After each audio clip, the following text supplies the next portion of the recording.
माँ पार्वती और भगवान शिव भ्रमण पर निकले थे, इधर उधर घूमते हुए। माँ पार्वती के लंबे बाल बहुत ही उलझ गए थे, जिस वजह से उन्हें बहुत परेशानी हो रही थी। क्या हुआ देवी पार्वती, तुम कुछ परेशान दिखाई दे रही हो? स्वामी नहीं, देखना मेरे बाल बहुत ही उलझ गए हैं। कितने दिनों से मैंने अपने बाल धोए नहीं हैं। उसके तट पर जाकर अपने बालों को धो ले लूं ताकि मेरे बालों में से मैल निकल जाए। अपने बालों को धो लो, उसके बाद ही हम आगे की यात्रा करके वापस कैलाश चलेंगे। और माँ पार्वती एक साधारण स्त्री का रूप लेकर नदी पर बाल धोने के लिए चली गई। नदी पर कुछ स्त्री पानी भरने आई हुई थी। माता पार्वती के लंबे बालों को पकड़कर देखने लगी। छू कर माँ पार्वती ने कहा, क्या आपके पास ऐसा कोई साधन है ताकि मैं अपने उलझे हुए बाल सुलझा सकूं? नहीं, हम तो पानी भरने आए हैं, हमारे पास भला क्या होगा? जो भी है हमारे घर पर है, तो क्या आप मेरी सहायता कर सकती है? मुझे अपने बालों को सुलझाने के लिए आवश्यकता, क्या आप में से कोई मेरे बालों को सुलझा देगा?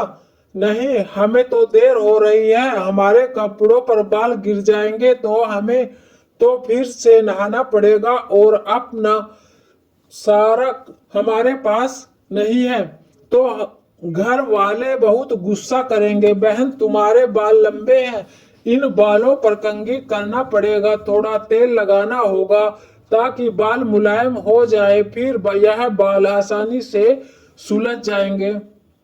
अच्छा, क्या तुम मेरे बालों को सुलझाने में मदद कर सकती हो? मेरे पास ऐसा कोई साधन नहीं है जिससे मैं अपने यह बाल सुलझा सकूं।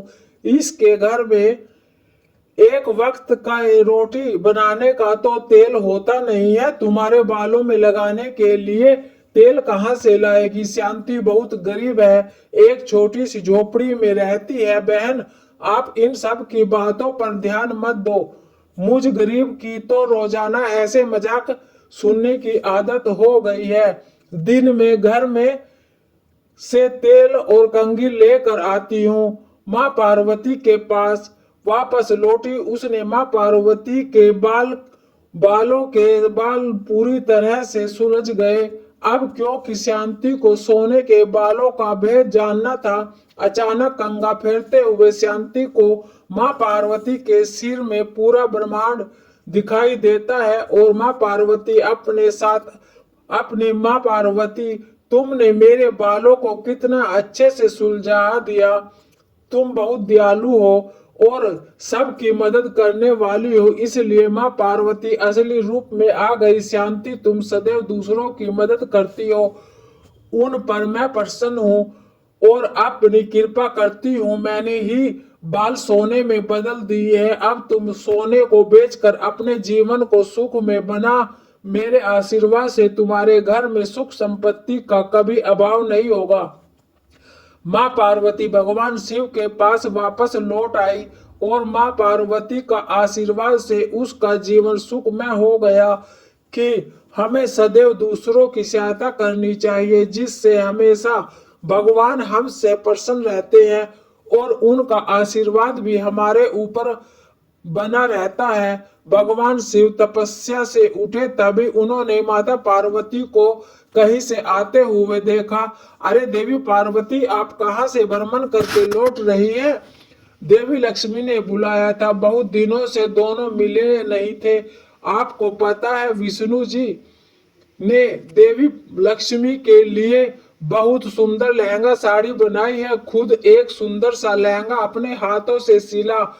मुझे भी आपके हाथों का सिला लहंगा पहनना है, खुद अपने हाथों से सिलना है। मेरा मन है आप भी मेरे लिए एक सुंदर सा लहंगा अपने हाथों से सिलना। मुझे भी आपके हाथों का सिला लहंगा पहनना है। माँ पार्वती की बात सुनकर शिव जी जोर से हंसे। देवी पार्वती, आपको लगता है कि मैं सिलाई कर पाऊंगा? विष्णु जी ने भी तो देवी लक्ष्मी के लिए सिलाई की है। आप मेरे लिए इतना नहीं कर सकते? आपको मेरे लिए लहंगा सिलना ही होगा। बस मैंने कह दिया। मैं भोजन बनाने जा रही हूँ। गणेश और कार्तिकेय लौटने वाले होंगे और आते ही खाने को कुछ मांगेंगे। यह कहानी आपको कैसी लगी? पसंद आए तो लाइक शेयर और चैनल को सब्सक्राइब करें।